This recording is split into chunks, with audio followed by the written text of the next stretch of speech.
All right. So thrilled to be here. The end of the school year can feel like a sprint to the finish line, but it doesn't have to leave you feeling drained and overwhelmed.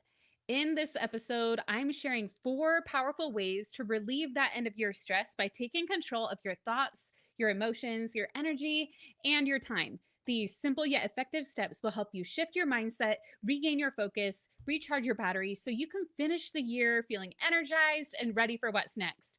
Don't just survive the end of the school year, thrive through it. Welcome to Educate and Rejuvenate, the podcast. I am Teacher Goals author Kelsey Sorensen with today's episode 4 simple ways to relieve end of year stress. I am so thrilled to be here today on this live podcast. As you get here, I would love for you to hop into the chat and let me know where you're tuning in from and how you're feeling today, how things are going right now. I know there's a lot of stress and fatigue we feel as the school year begins to wind down. Of course, now, as we're recording in the studio, you may or may not have had your spring break yet. Ours is next week. I know some have already happened. But what we talk about today is relevant now through the end of the school year. And I wanted to record it now because it'll go out on our podcast feed. And if you want to revisit it again towards the end of the year, anytime between now and then, what we talk about today is going to be very relevant. Now, one thing I want to share with everybody who is here live, we've got quite a few here among the different platforms. We are multi-streaming to the Educate and Rejuvenate, Facebook, Instagram, YouTube, as well as the Teacher Goals, X, and Facebook, and a variety of platforms. We are multi-streaming to both platforms. So if you haven't heard of me before, I am Kelsey, the author of Educate and Rejuvenate. If you're watching on the Teacher Goals platform, I wrote a book with teacher goals, and that's why I'm popping up in your feed now. And if you know me from my platforms, then obviously that is why I'm here today. But what I am so thrilled about is something we are doing right now. We are doing a giveaway for one of you to get a signed copy of my book for free. So if you would like a free copy of this book, I mean, hey, it's free, right? You're going to learn a little bit more of what it's about here in a second, but comment in the chat. I'm seeing a lot of you here, but I'm not seeing many of you commenting yet. So comment in the chat. That's all you have to do to enter to win a free copy of the book. So we will pick one of you from the chat. It doesn't matter what platform you're on. StreamYard, the platform we're using, will pull up comments from every platform. So it doesn't matter. We'll see it. We will post in the comments at the end of this video who the winner is and how you can reach out to get your copy. So super exciting that we are doing that. Also, any of you, whether or not you win the copy, can get a signed copy of the book if you for a limited time, if you order your copy on Amazon and forward your receipt to hello@educateandrejuvenate.com, we will send you a signed book plate to turn your copy into a signed copy. So again, this book is a 3-step guide to revitalize your teaching, renew your spirit, and reignite your passion for life. So that is really, I mean, in a nutshell, everything that I help you accomplish in this book. And I know it's a big promise, but if you read the reviews on Amazon, you'll see that it has delivered on that for so many teachers. And I'm thrilled about that.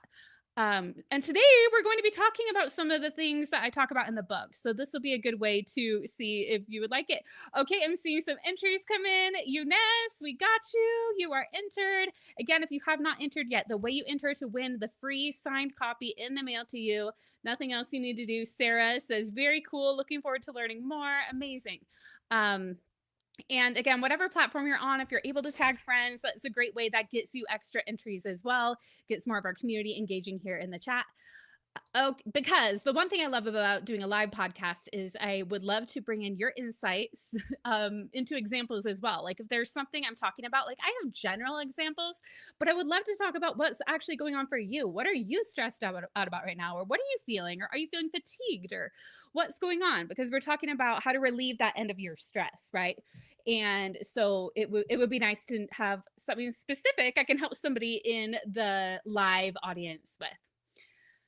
Okay, so let's dive into like I promised at the beginning of this recording, 4 simple ways to relieve end of year stress. That is what we're talking about today. So step 1 is to process your emotions. And it's kind of funny. I actually mixed up the order a little bit versus the book for this podcast because I feel like at the end of the year, especially, A lot of times we're feeling, I feel like at the end of the year and the beginning of the year, right? A lot of times we're feeling our emotions extra strong, right? And I see some more of you in the chat. Hello, Jennifer. Hello, Vanessa. And I see 395 of you among the platforms. Most of you are on Teacher Goals X. Hello. Let me know if you're here. Would love to see you. Brittany says, looking forward to learning more. Jennifer, I do see you if you're testing. Love it. Okay, so if you're joining me live, another way, again, commenting gets you an entry for the free signed copy of the book. I would love for you to drop into the comments, into the chat, what emotions are you feeling as we approach the end of the school year? And again, that includes right now, that includes like in a few months if you're listening to this. If you're not live, if you're here live, comment in the chat and tell me, because we can talk about it. And if you're not here live, if you are listening on Apple Podcasts or Spotify after the fact, or in the Educate and Rejuvenate app, you're watching this video, just think about it to yourself. Take a moment to really think about it. What emotions are you feeling right now as we approach the end of the school year? What emotions are you feeling? If you were to name it, because so often we don't even think about that, right? We don't even think about what I'm feeling. We're just going through the motions. We might be stressed, but and we're feeling it, but we're not actually going in and being like, acknowledging the experience, right? Sarah says state testing is looming. So many emotions about that. Yes, Sarah, what would you call those emotions that you're feeling? So many emotions. And again, sometimes it's more than one emotion, right? Sometimes we feel like, it's just overwhelmed. Like that's just what it is. Other times you're like, I feel some overwhelm with some excitement, with some of this. And that's really because we kind of have these different parts of ourselves that it's like, well, part of me is excited about this, part of me is nervous about that, and that's totally normal. We all have that. Jennifer says she's feeling run down. Ooh, and that's just a good description. And like when you feel run down, what does that mean? Like if you were to kind of describe it, if you were to go in and say like, what is that? What does it feel like to be run down in my body? Even just like starting at the top of your head and kind of checking in with yourself. That's not something we usually do, right? We don't usually check in with how we're feeling. Holly says hello. Holly's feeling overwhelmed. Eunice says happiness. I love it. And see, we're not all feeling the same way, right? And we don't even feel the same way all the time, right? Holly says overwhelmed right now, but maybe in an hour from now, or maybe at the end of this podcast, you're feeling a little bit of relief and connection. Who knows? Right? So again, there's nothing wrong with any of our emotions. What they are is a signal to what we need, right? And that is why we want to take the time to notice them, to acknowledge them, which by doing that, what you are doing is you are becoming an observer, right? And this is the first step that I talk about in Educate and Rejuvenate. I have a 3-step framework. During this podcast today, we are mainly going to be in the first part because that is really the important place to start. We need to learn how to become an observer of ourselves, to actually see what is going on, because so often we're in the day to day, we're in this fire, we're in, I need to deal with this child right now, or this kid just like threw a chair, or, whatever might be going on, right? Crazy stuff happens in the classroom. But we so often don't take that time to observe what's going on for us. We observe what's going on for all our students. We observe what our admin might think. We observe what is going on among our colleagues. With outside of that, there's family drama, there's taking care of aging parents, there's dealing with your own children, whatever it might be for you, neighbors. Like there's always other people, right? There's a ton going on. And so we're so focused outward on everybody else and everything else that we don't always tune into what we need. And I would love to hear in the chat, like, does this feel true to any of you? For those of you who are here live, do you feel like you spend most of that time checking it? Do you feel like you spend time checking it internally, or is that external stuff so overbearing that it's really easy to only pay attention to that, right? So what we're trying to do in the first step of the Educate and Rejuvenate coaching framework is to observe ourselves. And the first thing we are doing, just by noticing our emotion, just by naming it, as simple as that, we are becoming an observer, right? Because we're not just feeling the emotion, right? Like in it because we're feeling it, because of a variety of things, because where our nervous system is at, or because of thoughts we're thinking. Doesn't even matter whatever is happening, it's subconscious, right? When we take that moment to check in and be like, I am feeling overwhelmed, or I am feeling some anxiety, frustration, hopeful, or I am feeling whatever, we are pulling back and becoming that observer. We're noticing from an outside perspective. We're kind of going from that external focus, like Holly said, Holly admitted, yes, like, oh yeah, I have a lot of that external focus. Most of us do, right? So when we become the observer by checking in with what our emotion is, that's that first step to zooming out and seeing what is going on for us, right?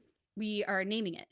Then once we name it, so let's say whatever it is, and don't get too hung up. What I've noticed a lot of my clients will do, or just people who I talk to about these concepts, or even with myself, I've been doing this work the past 5 years, um, is that we might get hung up on the word and making sure we get it exactly right. Because as teachers, tell me if this relates to you too. So it may, for some of you, it may not. But for me as a teacher, I was also like a good student too, right? And I was like, I want to get it right. I want to get the right word. The word doesn't matter so much. Is it overwhelm, or is it stress, or is it anxiety? Like, just whatever feels true to you, whatever it is. Like, I'm feeling stressed. I'm feeling anxiety, whatever it is. Go with that. Don't need to get perfect with it. And then just ask yourself, what does this anxiety feel like in my body? We are so used to being in our head and not tuning in to how we feel internally. And so that is what we want to do. This helps us process the emotion.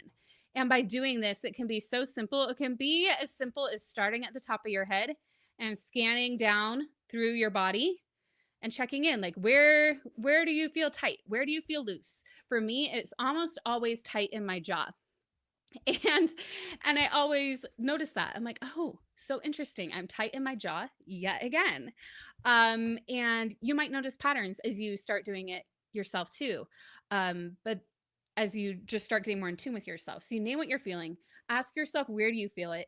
Taking some deep breaths, and imagine breathing into that feeling and letting it move through you, not like resisting it, not trying to fix the feeling, not trying to be like, we're not doing this with the goal to, I can't feel anxious anymore, or I can't feel stressed anymore, because then you're just adding stress on top of stress, right? So we're just trying to get to know it. We're just trying to notice it. We're trying to understand where it's coming from, what it's trying to tell us. So you can even check in with that emotion and be like, what are you telling me that I need? Like this stress, this overwhelm. What is it? Are you needing a little break? Are you needing some connection with somebody else? Are you needing to call in sick and take a day off and use your sub tub? We've got a bunch of those if you need that, right? Are you feeling a little sick, under the weather? My family's been sick lately, and it has just been going around where we are. Just checking in, right? What is it that you need? Because our emotions are signals of what we need. Jennifer says, I clench my teeth. Yes, see, so that's some really good awareness here of what is going on.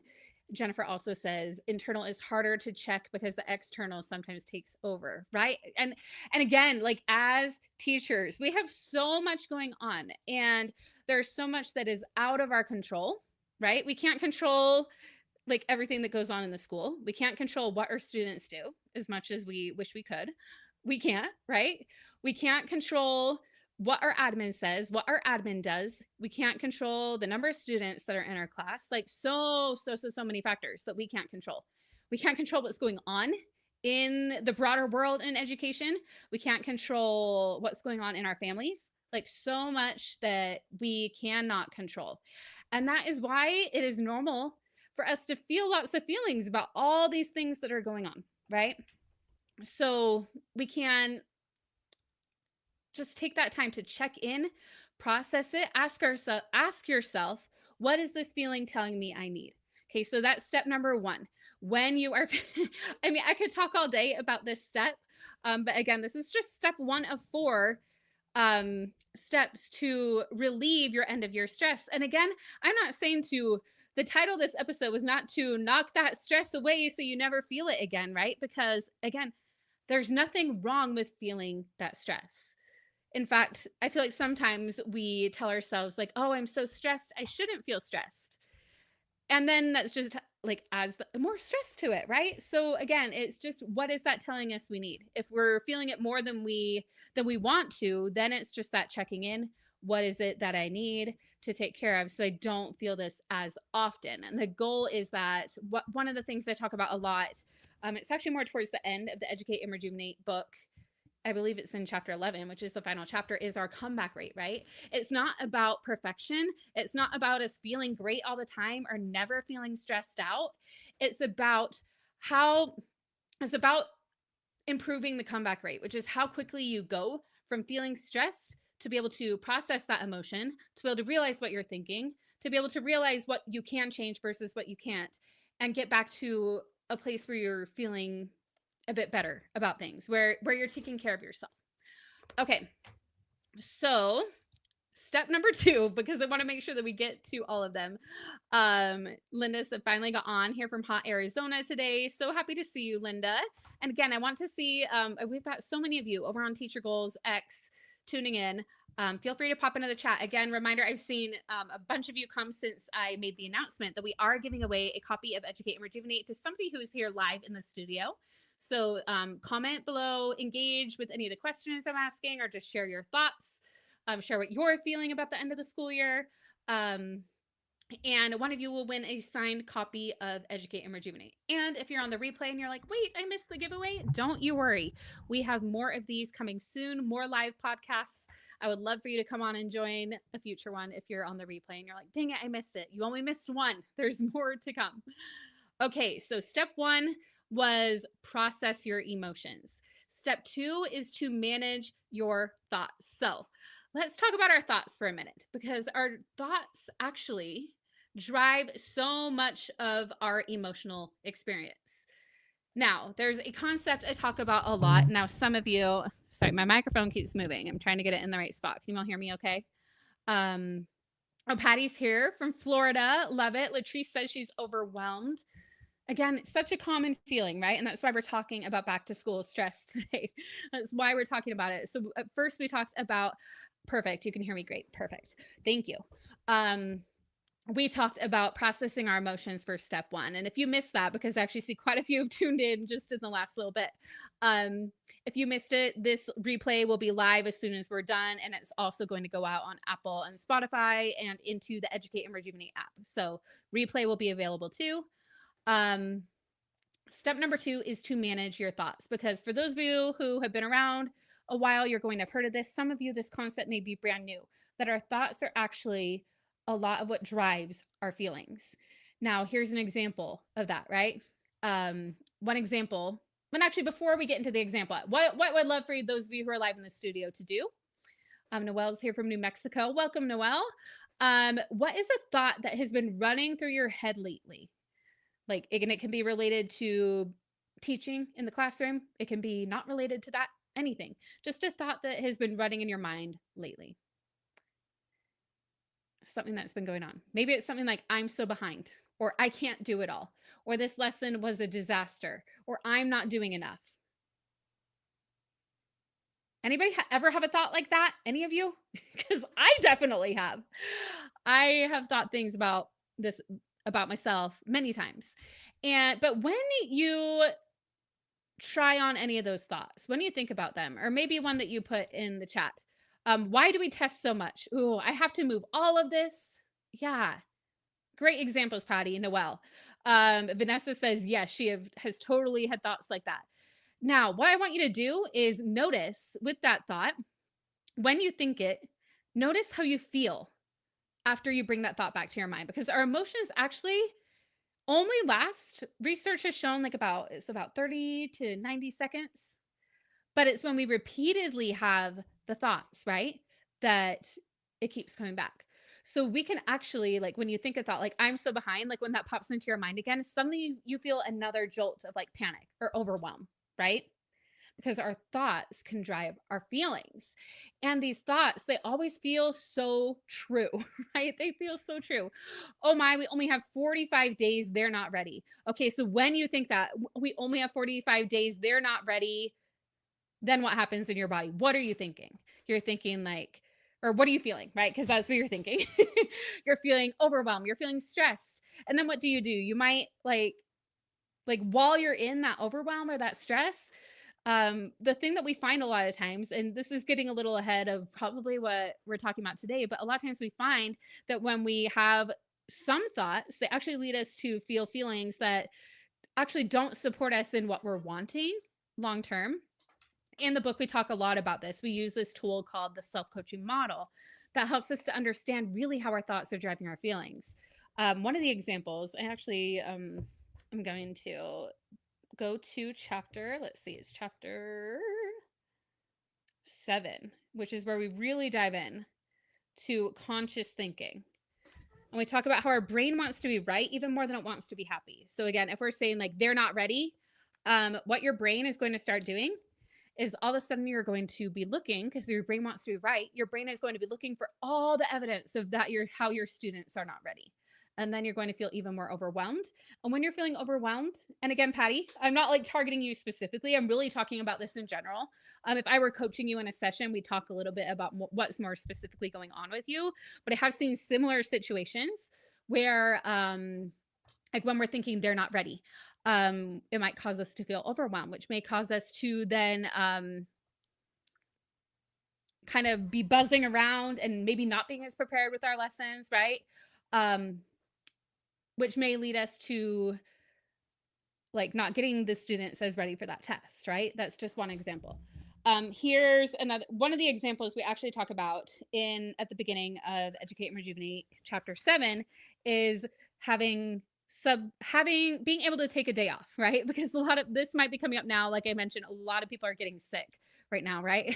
It's that time of year. Like I swear, we have it in the winter, and then I swear it comes back around in the spring. Like I swear, every kid, like even all the kids around the neighborhood are coughing and at school and everything. It doesn't matter.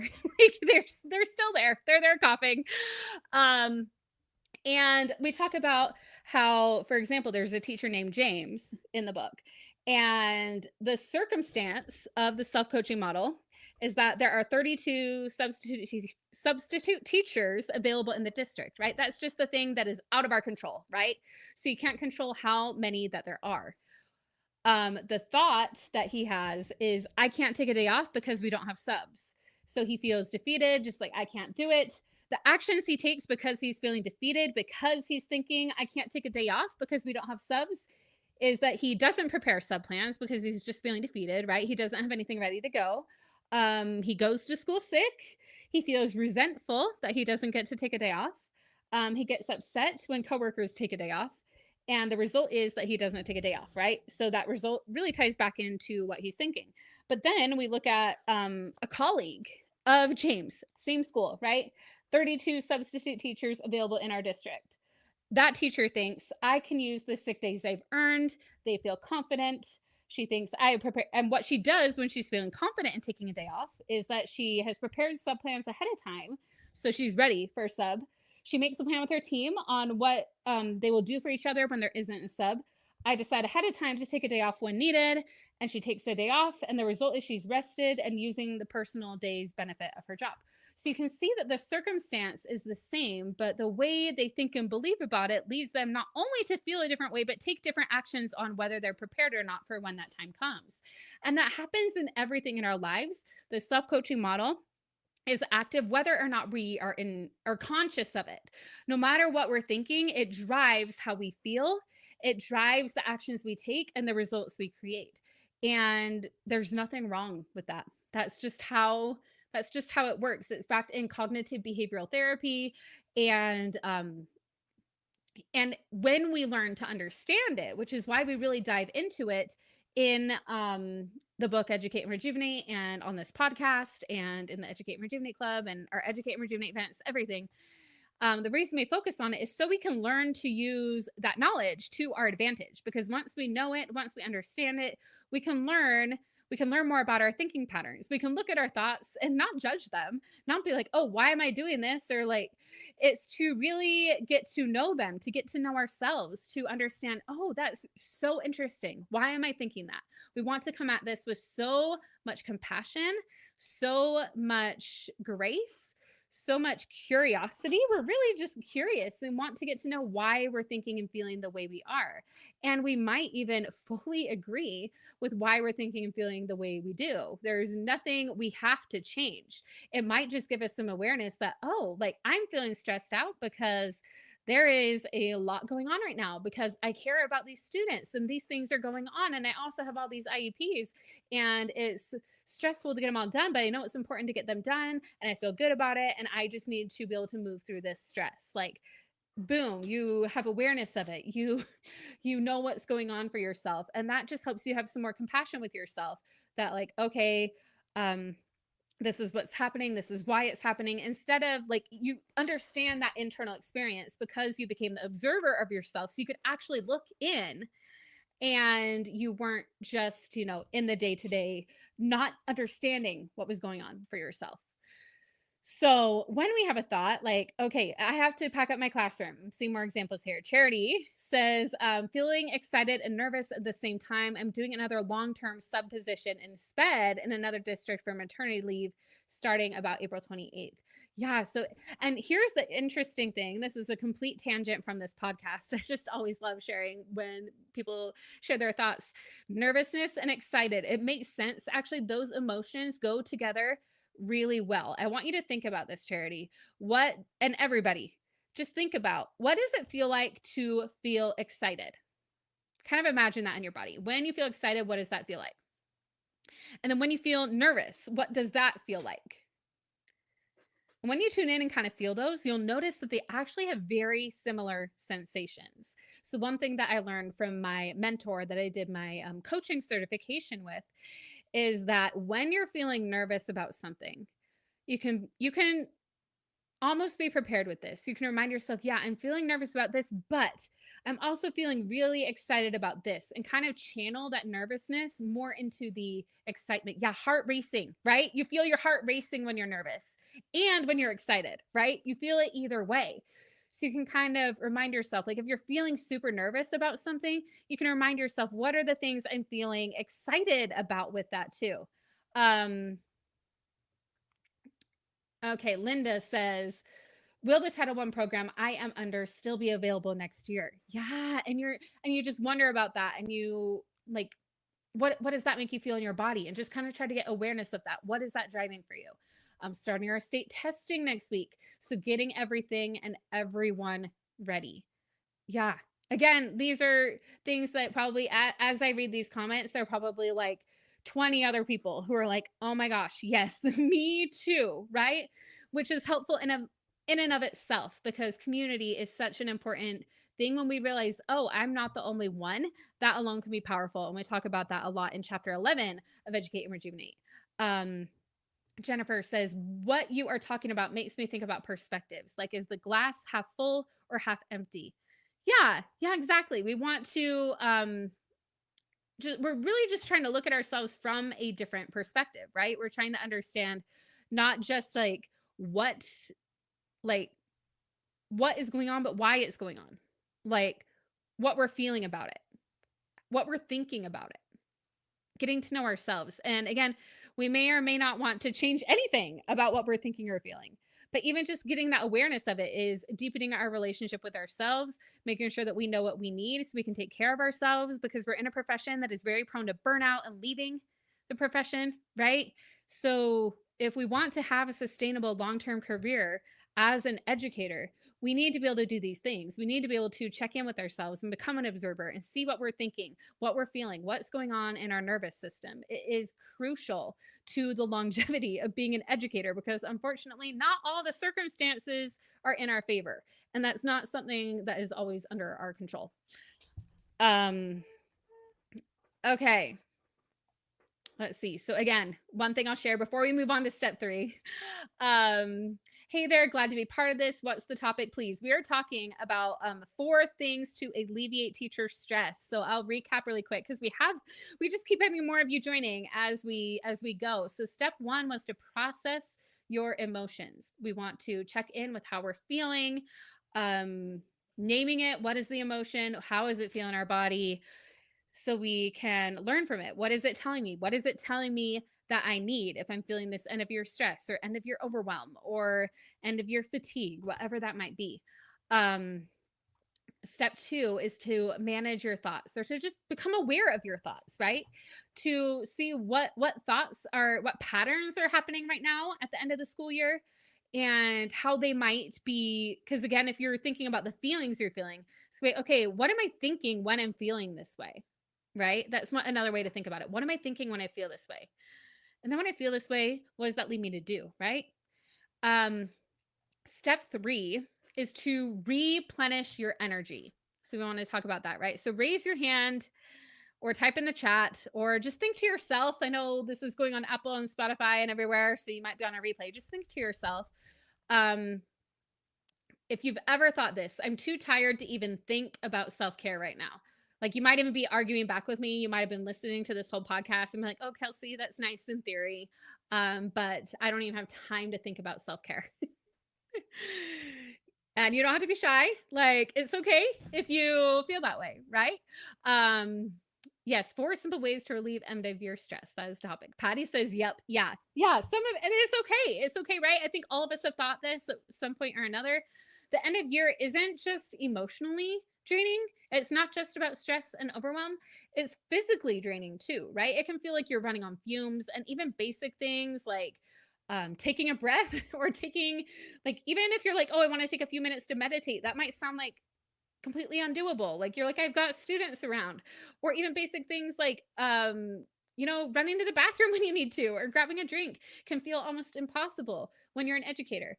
Holly says always. Sarah's like hands in the air. Jennifer says yes. Again, I see so many of you that aren't in the comments. Would love to see you in the comments. You get entered to win a signed copy of Educate and Rejuvenate when you engage in the chat.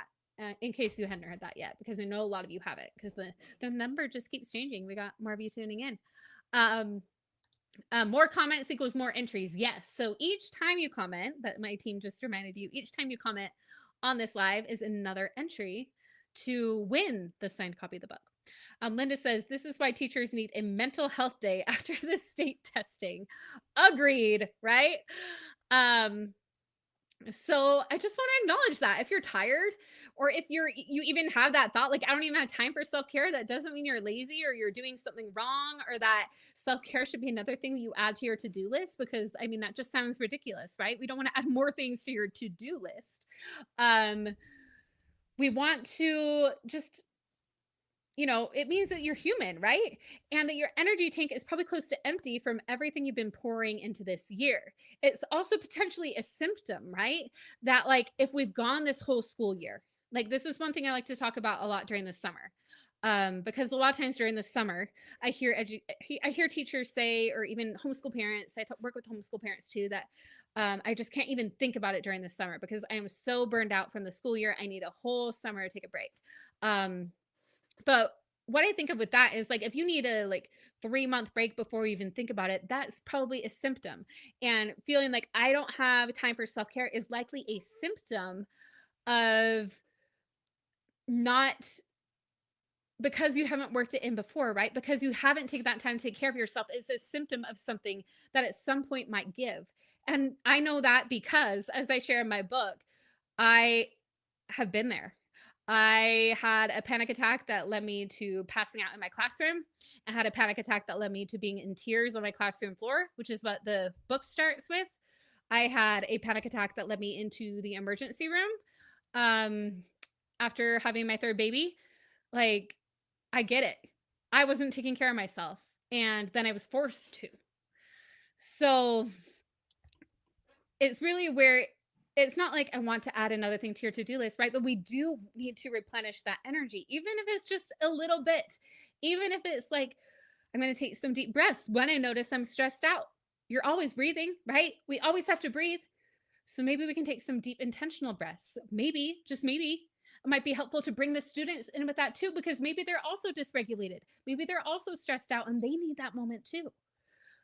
It can just be a tiny, tiny baby steps that'll help you replenish your energy, because if you don't, you might end up there too. You might end up really at that breaking point. And I really don't want that for you. It was not a lot of fun, like, at all.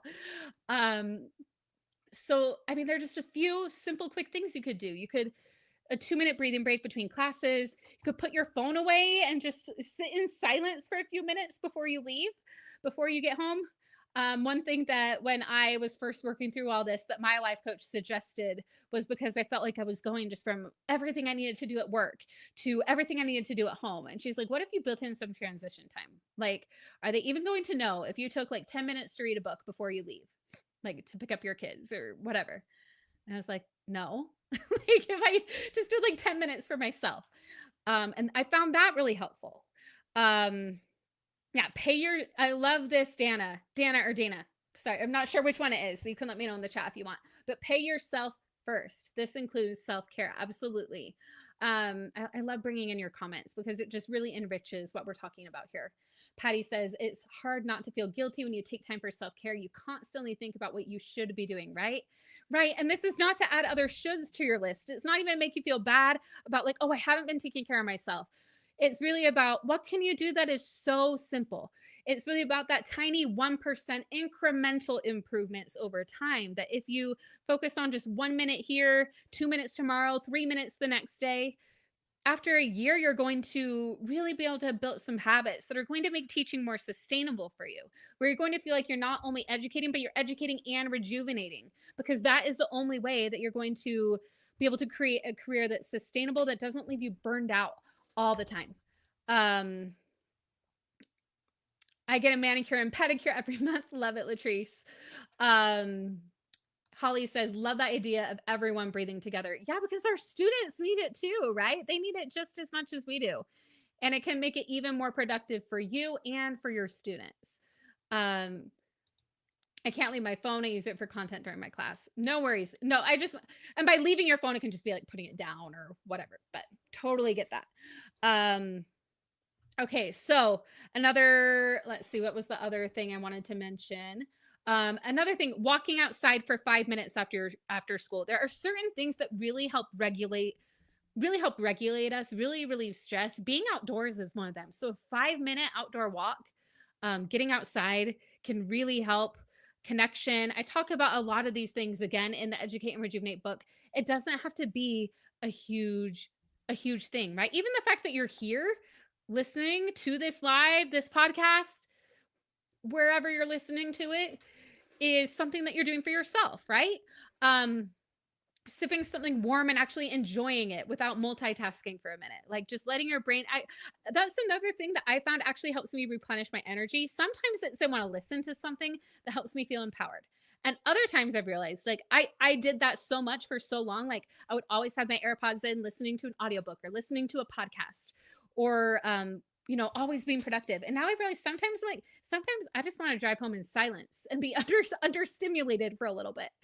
And other times I want to listen to that podcast and feel uplifted. So that is where tuning in and observing yourself really comes in handy, to see what is it that is going to help you reset your energy right now. Is it going to be turning on a Taylor Swift or Beyonce song? Is it going to be, or some 80s rock, whatever it might be for you? So again, it can be so many different things, right? So much you can do to replenish and have a little mini energy reset. It can be like Latrice said, getting a mani-pedi. It can be something fancy like that. But it doesn't have to be. It doesn't have to be a spa day. It doesn't have to be a vacation. It certainly can. Like, yeah, you deserve any of those things. And I'm for it if that's what you want to do. But if you're at that spot where you're like self-care feels completely undoable, then yeah, maybe it's a dance party. Maybe it's coloring, like Vanessa said. I love this.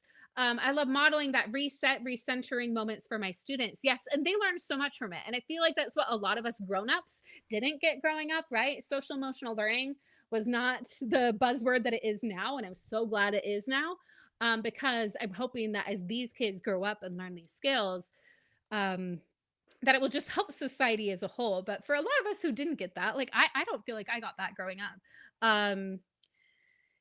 We need to learn it now, and by learning it and embodying it ourselves now, we're better able to teach it to our students too. It's not just something to teach to the kids. Social emotional learning is not just something that we teach to children. It's something we need to live and do ourselves. Sarah says, align that self care with what you truly value. Sometimes that means connecting with someone, other times it's taking a moment to pray. 100%. And that's where we're talking about checking in. What is it that it means to you? Okay, now step 4 is to, so we talked about the first 3 steps. First is to notice and process those emotions. Second is to manage your mind, look at your thoughts. Step 3 is to reset your energy. And step number 4 is to simplify your time. So, another question that I want you to think about if you're on the replay, possibly pop in the chat if you're here live in the studio. Who else, and I say who else because I've totally been here, who else has a to do list right now? And in fact, I do because we're planning our next Educate and Rejuvenate event that feels like it could double as a scroll in like a medieval movie where it's just like it's not just like one piece of paper, but it's like that scroll that just keeps going and keeps going and keeps going and keeps going. Like anybody feel like they have a to-do list like that? Vanessa says yes. And it makes sense, right? Because as educators, we really do have so much. We are with the kids for, hours in a day, but there's also all the prep that goes into that. There are the meetings, there's the data collection, and then there's the fact that we're not only teachers. We've got things and responsibilities outside of that too. And Linda says, mine is not that long yet, but give me time. Holly says it's never ending. Carrie says yes. Latrice says yes. Jennifer says she has a to-do list for her to-do list. I feel ya. Yes, so create the space to make it a habit for yourself and your students. Easy to say, but I'm always needing to remind myself to do this. I love putting up posters in my room for this. Love that. Patty says, not today, tomorrow, maybe. Yes, so it's again, like maybe some days don't feel like that, but others days do. Charity says all the time. Now, what we want to do is realize that the end of the year is a different season, right? The end of the school year, like the beginning of the school year, like the middle of the school year, things ebb and flow, right? It's not the end of the year all the time. It's not testing all the time. Now, that's where we need to kind of check in again whenever there's a new season of life. And that involves the school year. That involves like maybe at this time in your life, you're taking care of a parent, or maybe you have a struggle going on with one of your children, or maybe a relationship with a sibling or something that's going on that takes up some of your mental, like, is there anything else taking on additional mental, emotional capacity? And then just the natural ebb and flow of the school year, such as testing, right? That adds new demands, new things. So things that might have been on your to-do list during a, just more normal time of year. Not that anything's ever completely normal, but you get what I mean. Is there anything now in this season where there are more demands being put on your plate that you can be like, maybe this doesn't matter right now? Like maybe having my bulletin board perfect, for example, doesn't matter right now. Maybe having it up to date doesn't matter right now. Maybe there's some old things up there. That's okay. That's not the ideal, but for now, that's okay. And that's where we really need to check in, because a lot of times our brain tells us things we have to do that we don't actually have to do. And this is where we want to work on, where can we simplify our time? Where can we streamline things? Where can you grab a resource on TPT or from the Educate and Rejuvenate Club or whatever that can help you simplify some of your time? Where can you, maybe right now you need to get your groceries delivered, or maybe right now, like, you treat yourself. And again, this is only if it works for you. You treat yourself to a house cleaner or for a babysitter for a night out or whatever it might be for you. There might be additional support that you need to give yourself, or additional things that you would normally do that you need to be like, it's okay if I don't do this right now, to get through that season, to simplify your time, to give you some more time. So one thing that I talk about in depth in chapter, there's actually a full chapter that we're not going to be able to get into today. There's a full chapter in Educate Rejuvenate about intentional scheduling. And this is really going to help you with your time, right? So the first thing we really talk about is the Eisenhower matrix. So we want to look at everything our brain is telling us we have to do and questioning it. We want to ask ourselves, do I actually need to do that? And if so, does it need to be done by me? And if so, does it need to be done right now? Right? So if something is both urgent and important, then we can do it like right away. If it's important but not urgent, we can decide we're going to do it later. And that's something that sometimes you be like, oh yeah, that's important, but you know what? That doesn't have to be done with this week. Maybe it could be next week, or maybe it could be after testing, right? Because sometimes we think about like everything we need to do between now and the end of the year, when really there's some things that if you can just remind your brain, hey, we don't have to worry about that yet. We can worry about that after testing. and like I've got it in my calendar, I've got it in my planner. We can worry about that then. That alone can help alleviate so much of the mental drama that goes on because you are telling yourself, these are the things I'm actually going to worry about right now. And these are the things that um, I'm not ignoring. I'm consciously deciding that we're going to do that later, or we're going to come back to that at a later date. Or maybe that actually doesn't matter. Maybe that's something my brain was telling me I had to do and I actually don't have to do it. So that is where we want to look at this. We want to actually thoroughly analyze each thing we have on that scroll of a to-do list and ask, is it urgent? Urgent means it needs to be done right away. And then is it important? That's the other thing that comes up, because sometimes we feel like everything is urgent, but then we'd be like, is it actually important? Does this actually like matter? Like, is it going to matter like 3 months from now? And if it's not important, but it's urgent, like, just needs to be done, but it's not going to matter later. That's when we figure out how can we maybe delegate it or simplify it, right? Um, Again, we kind of go through this whole matrix and what to do with each thing. We can also just look at how we can chunk things down, right? If clean the classroom feels huge, just break it into right now. The only thing I'm going to focus on is organizing this one cabinet. I'm not going to focus on the whole thing or moving my whole classroom. Like we saw that here. Like how soon does that all need to be done? Just chunk it down, right? Um, Jennifer says, I love this idea. Yes. Linda says, that is one of the things I'm trying to work on more, simplifying time. Vanessa loves grocery pickup. I am a huge fan of grocery pickup and grocery delivery. It is the best and can be a lifesaver, especially during those busier seasons, right? So one thing I would challenge you as all of you listening today is think of what is one thing you can either delete, delay, or delegate. Tell us in the chat if you can think of one thing that you might do that with, or just think of it yourself in your head or continue to think on it. And we can celebrate those little wins, those little steps that we're taking to simplify our time. And remember, doing less does not make you less of a teacher. It actually helps you to focus on what matters more. Oh, I love these comments.